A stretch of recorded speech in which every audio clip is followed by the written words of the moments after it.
Hello everybody, I'm Henry. Now I'm going to share with you the how to prepare these materials before my upcoming landscape painting class. The class will be pouring ink, so we need glues to mix with ink. The first bag is the gelatin glue powder or crystals. And the second pack is peach sap, which is alternative to the gelatin. If you got the gelatin crystals, you need to prepare it before the class, like I've done last night. I put a few crystals of the gelatin crystal into this cup and put a little warm water from the tap to let it soak overnight. So now it's completely dissolved. You need about 4 to 5. I got actually probably double that, 8 crystals. It depends on the size. The larger ones could be 4 or 5. The small ones could be 8 or 10. Depends on the size. The ratio for the blue water is 1 to 200.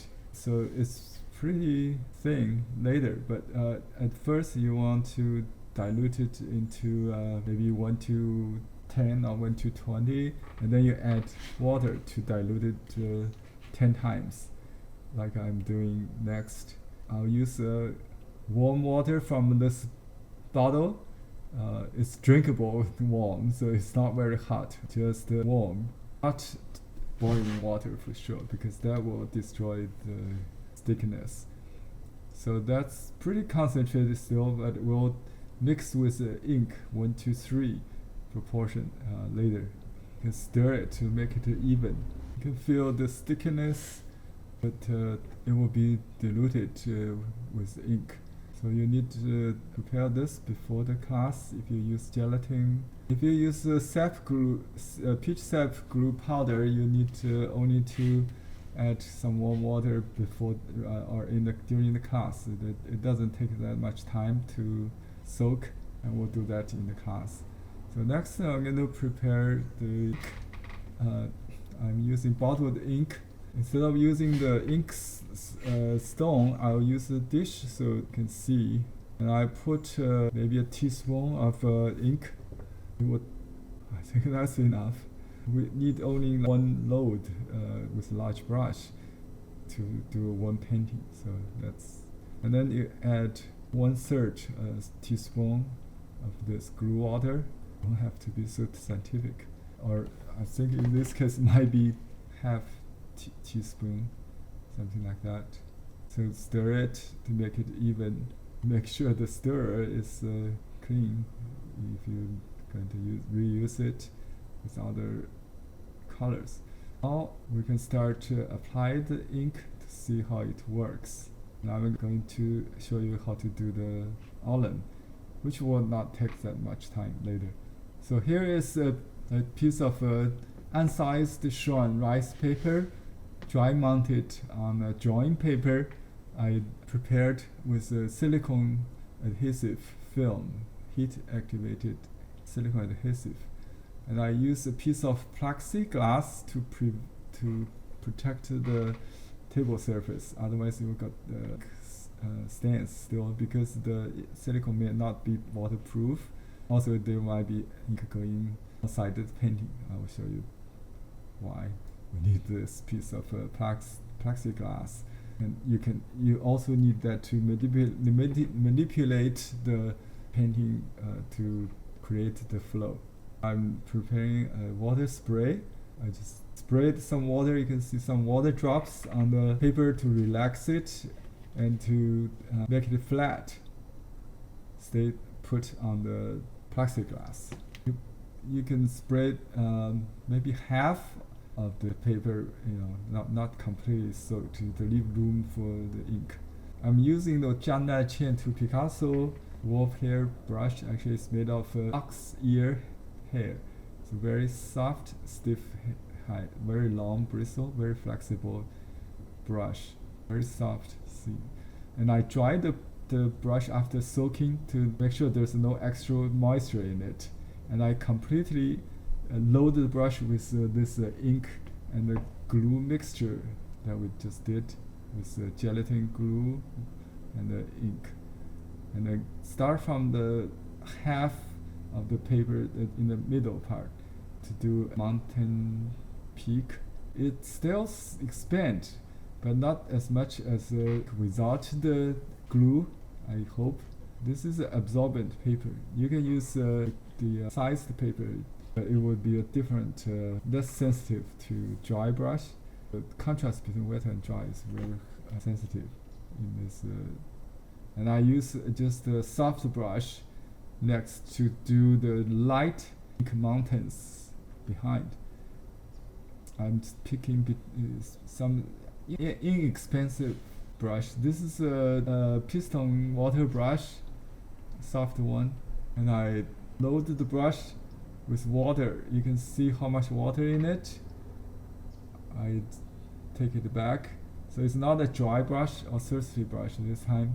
It's a wet brush, but without the ink. The ink is on the paper right now. So the light ink is from the dark mountain in the front. Enlarge the camera, so the lens, so you can see the whole painting now. And just go into the dark area, make some rolling, and then push up all the way up to the sky, and then come back to exhaust the ink.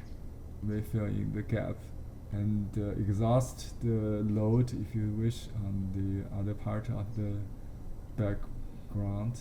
So I didn't load the brush from the palette.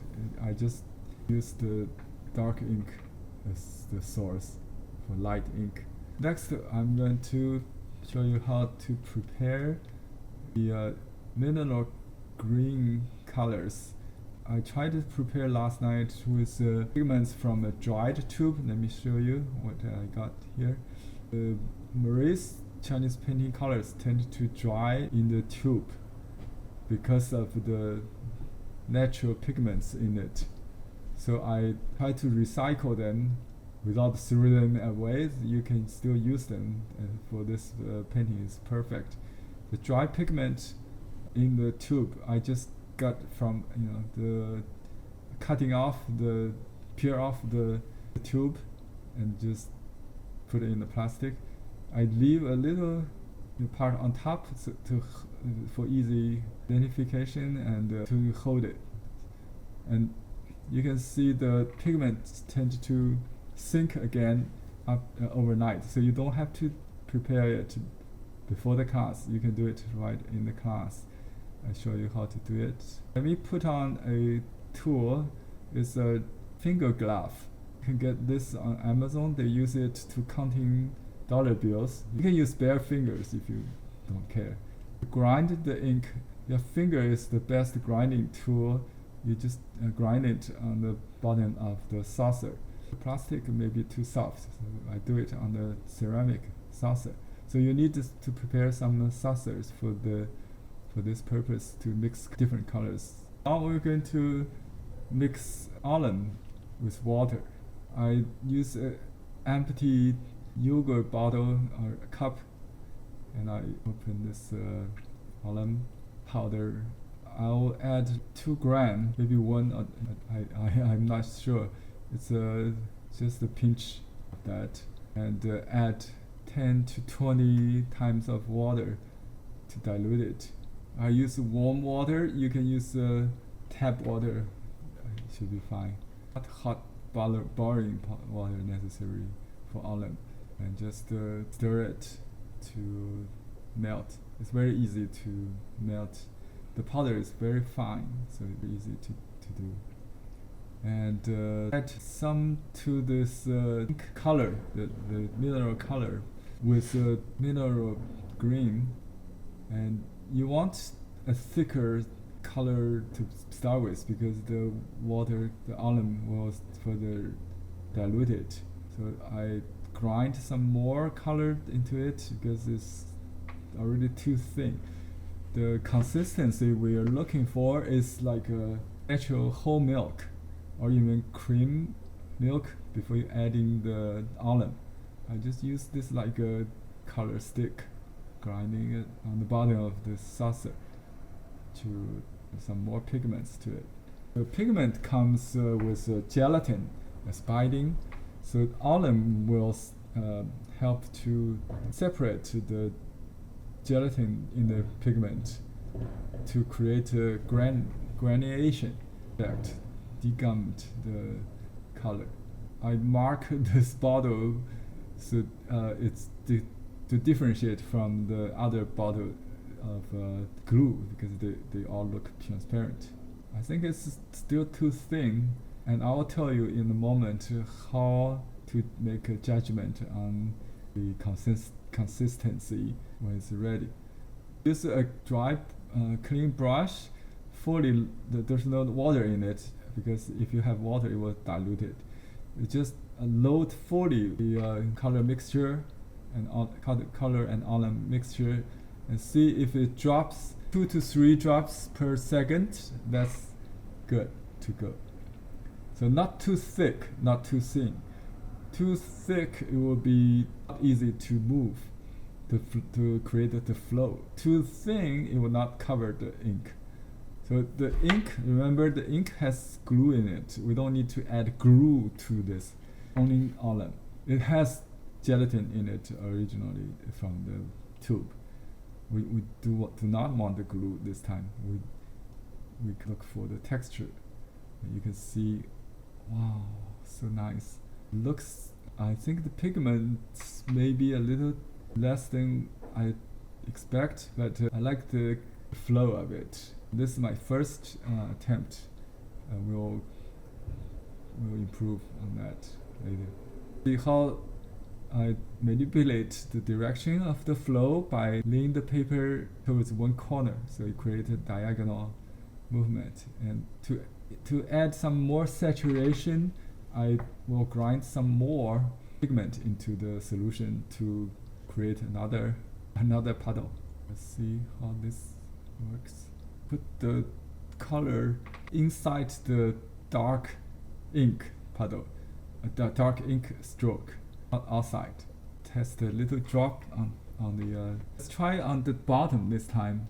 So we may create a different direction from bottom up this time. It tends to go inside the puddle, not going further. What we need is a shot of water to lead the direction. You can merge some puddles first to see, because if you dilute it with water, it might be too thin again. So I want to keep the intensity first, and then soften the edge. That's pretty nice. Now I use a spray bottle, try to soften some hard edges, try to keep the bottom dark without spray, so only on the top part. That create a gradation, you can see, and the color breaks the ink. You can see the top create some kind of rock above the mountain, which is unexpected but nice. It creates some kind of peak, also looking marks. Here I spread on the lower part of the stain to make it flow towards the corner. So it really depends on where you want to lead the flow. You can either spray the top or the bottom and lean the paper accordingly to manipulate the directions. Take the extra moisture off the edge of the painting, and you need a tray like this to put under it. Otherwise, you will be on the plexiglass or your padding. It may stain your pad. So that's why we don't use the felt pad as usual. We do this pouring ink. We need some water container to get the extra pens on the bottom. Lesson learned is the color is not intense enough, but we do have good granulation that we try to achieve with the glue in the ink and the alum in the pens. And we can add another layer after it dries or even before it dries, just let it evaporate a little bit while we're preparing another color, which is the mineral blue. Let's clean up the mess. Next, I'm going to prepare the blue color. This is a peacock blue. It's not a traditional mineral color, but it's very vibrant. We call it the peacock blue. I'll mix this with the mineral blue color, the medium or light shade of mineral blue or lake blue, kind of similar to cerulean blue in watercolor, but it's opaque. Again, I grind it with the dried pigments from the tube, open the tube. Now we add some alum water mixture to this pool of mineral color. I did mix two colors, the peacock blue and the mineral blue, to get the vibrant blue. Now we add a little alum, and again you want to reach the consistency of creamy milk or whole milk. I'm thinking to pour it from top or from the bottom. Either way it will work. And just put it on the dark. That's the point. Some concentrate left in the top, and then spray some water on the bottom edge of those petals before we lean the canvas diagonally, create the movement. The color is a little bit thicker on top, but it's very nice with the water on the bottom. I like the flow, doesn't it? It looks very charming. And take the extra pens off the paper, otherwise it will come back when you put back flat. So you want to take that. That was the color we used. Just take all the extra moisture off the painting. Now you can see those very nice kind of textured pattern. This kind of pattern is often seen in some macroscopic landscape formation, like water sprinkle trace on the walkway. If someone just water their garden, it's the water flow over the path nearby, you will see some kind of pattern like this on the cement ground.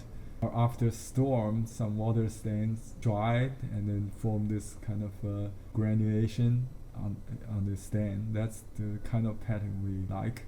Now I'm using a clean brush, grab some extra paints we just got from the painting, and try to add a background mountain on the left side to balance the right. So just push up, try to do it in one stroke, exhaust the load. Always sorry about the camera hidden behind my my personal camera there, head camera there. You can create some splatters also if you like. For vegetation, you can paint the mountain with green, but I prefer not to paint too much because you want to keep a uniform style of the natural flow. So don't touch up too much. The color is more like soft, less defined, ink or bone. So I just splattered some ink drops instead of paint them to create some to relate the dark with the light. And you can put some moss dots like that to suggest vegetation. And now I'm doing a pine tree hanging on the cliff with a dry brush. Then this part is very important. It's like your traditional painting skill shows off a little bit. So Zhan Nai Qian is a master in traditional brush painting, so he always have this kind of classical style trees, outlined foliage with this kind of detail to contrast with the abstract landscape. It takes patience to wait painting dry before each layer. If you keep working wet into wet, you may destroy the existing texture and the flow. So better wait it dry before you finish. It takes time to finish, but it's very fast to begin with. This kind of pouring ink painting. I like the texture, very much like Zhang Naiqian's painting. Not everybody mimics Zhang Naiqian could achieve this, because they apply the color either too thick or too dry. They paint it on without the flow. So to do this, you need to have the combination of glue in the ink to serve as a base underpainting, and alum in the mineral or opaque pigments to create texture on top of the ink. The ink must dark enough, and you also need to have the white unpainted painting to serve as a background, and some light tone ink that was drawn from the dark to create a contrast between the distance and the foreground. And the middle ground, I used the flow of ink back to create the middle ground. So it's just like a regular painting. It's the harmony of dark and the light, dry and the wet, color and the ink, everything. You can paint more trees in the foreground if I had some more white there, or even leave more pockets of white for stream or waterfall. But since we have a small painting, you don't have to have all the elements. If you have a larger painting, you do need white on the bottom of the painting as well to balance. But this one it's like a partial painting experiment. It's already fine, I think. I hope you enjoyed it, and we'll do some more experiments together in the class. See you on Thursday.